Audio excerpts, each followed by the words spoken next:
The power has been out for 9 hours. Your breath is fogging in your own living room. The thermostat reads 41 degrees and dropping, and the heating company says the grid won't be back until tomorrow night. Your kids are huddled under every blanket in the house, and you're staring at a furnace that's nothing but a cold steel box without electricity to run the blower. Here's the brutal truth nobody tells you. You can freeze to death surrounded by everything you own. Hypothermia doesn't care how nice your couch is, but there's a heater you can build right now, in the dark, for about $5, out of garbage you already have. A soldier's trick: a candle, a tin can, some cardboard, and a clay flower pot. And by the time I'm done, you'll understand exactly why it works, exactly how to build it, and this part matters more than anything, exactly how it can kill you if you're careless. Stay with me. This one's worth it. Let's talk history first, because this isn't some prepper fantasy invented on the internet last week. The trench candle goes back to the muddy hell of the First World War. Soldiers, stuck in freezing trenches, no firewood, no stoves, couldn't risk a big fire that snipers could see. So they made improvised candles, rolled corrugated cardboard, packed into a tin can, then drowned in melted wax or paraffin. The cardboard acts as a wick, the wax is the fuel, and the can contains it. One of these could burn for hours, throw real heat, boil a canteen of water, even cook a little. Quiet, cheap, made from refuse. The Finns used similar tricks against the Soviets in the Winter War. This is battlefield-tested cold-weather survival, not a TikTok stunt. The clay pot part came later, popularized in the off-grid and prepper world, and it's built on solid physics, even if some people wildly oversell it. So let's get the science straight, because understanding why is what keeps you from getting hurt. A bare candle flame throws almost no useful warmth into a room. The heat rises straight up in a thin column and dissipates. You could light 10 candles and still shiver. The problem isn't that the flame is weak. A candle puts out something like 80 to 100 watts of heat energy. The problem is that the heat is going the wrong way and spreading too thin. It's like trying to warm your hands by waving them past a hot stove. This is where thermal mass and radiant heat change the game. When you put a clay or terracotta pot upside down over the candle flame, the rising hot air gets trapped and pours its energy into the clay.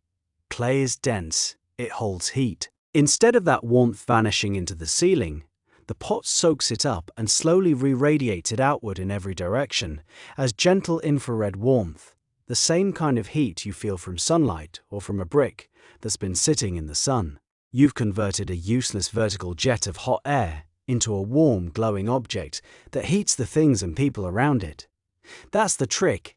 You're not creating more heat, you're capturing the heat you already have and aiming it at yourself. Now, the honest limit, and I promised you honesty. A candle is about 100 watts, a small space heater is 1500. So no, one tea light under a flower pot is not going to heat your whole house to 70 degrees. Anyone who tells you that is lying or selling something. What it will do is take the edge off a small closed room, a bathroom, a bedroom, a tent, a closed-off den, raising it several degrees and giving you a warm, radiant surface to gather around. In a survival scenario, the difference between 41 degrees and 52 degrees is the difference between dangerous and tolerable. That's the realistic promise, modest but life-saving. Here's how you build both pieces. First, the fuel. The trench candle, because it burns longer and hotter than a single tea light. Take a clean metal can, a soup can, a tuna can, a coffee can, anything steel, not aluminum, that'll melt. Cut a strip of corrugated cardboard the same height as the can. Roll it tight into a coil and pack it into the can, filling it completely with the corrugation standing vertical so the little tubes run up and down. Those air channels feed the flame. Now melt your wax, old candle stubs, broken crayons, paraffin, even leftover canning wax. Melt it gently in an old pot or a can sitting in a pan of hot water, never directly over high flame. Wax is flammable and will flash if it overheats. Pour the molten wax over the cardboard until it's saturated and the can is nearly full. Let it set hard. The exposed cardboard edges in the center become your wick. Light them, and the whole cardboard and wax matrix burns slow and steady. A standard soup can version like this can burn for several hours. A large coffee can version properly packed can give you that 8-hour burn, though realistically expect 4 to 8, depending on size and wax. Now the radiant core. You need 2 clay pots if you can manage it. One smaller, one larger, but one works. Set your burning trench candle on a fireproof base, a ceramic tile, a metal tray, a paving stone. Never wood, never carpet, never directly on a table. Place a few metal bolts or stones around the candle to act as spacers, then invert the smaller clay pot over the flame, resting on those spacers so air can still get in underneath. Plug the drainage hole in the top loosely with a bolt or a wad of foil. You want it mostly closed to trap heat, but not airtight.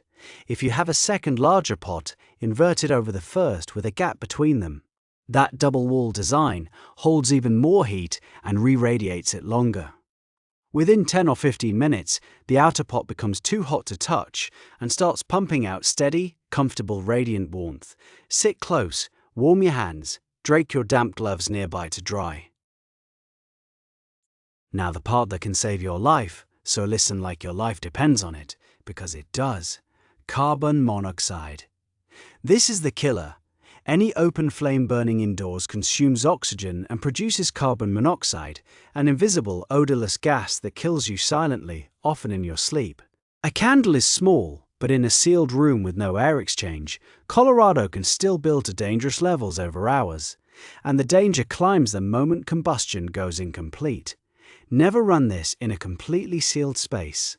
Crack a window, leave a door ajar. You need fresh air trading in and out if you have a battery-powered carbon monoxide detector, and every prepper should. Put it in the room and watch it.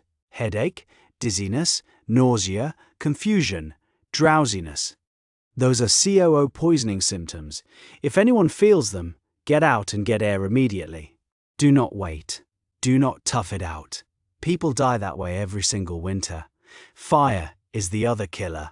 You are running an open flame next to a clay pot that gets blisteringly hot. Keep it on a stable, fireproof flat surface where it cannot be knocked over. Clear everything flammable. Blankets, paper, curtains, your sleeping bag, at least 3 feet back. Never leave it burning unattended. Never sleep with it lit unless someone is awake and watching. Hot clay pots have cracked and shattered from thermal stress. Keep your face and hands clear when it's running, and let it cool fully before moving it. Keep a lid, a fire blanket, or baking soda within arm's reach to smother the flame. Water on burning wax makes it worse. Never throw water on it. And don't kid yourself about scale. This is an emergency stopgap to keep a small room survivable. To dry gear to warm your core and your hands and your morale when the grid is dead and the cold is creeping in. It is not a furnace. It is not for heating a house. Respect what it is, and it'll carry you through a brutal night.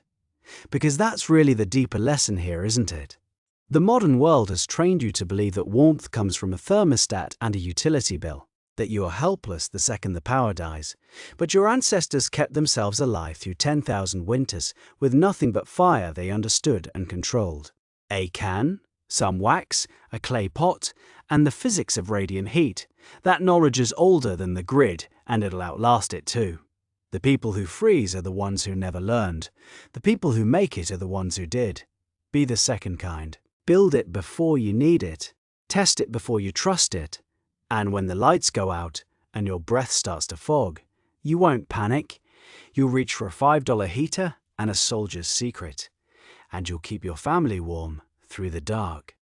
Stay warm, stay sharp, and stay ready. Because the cold is coming for everyone, but it's only going to find some of us prepared.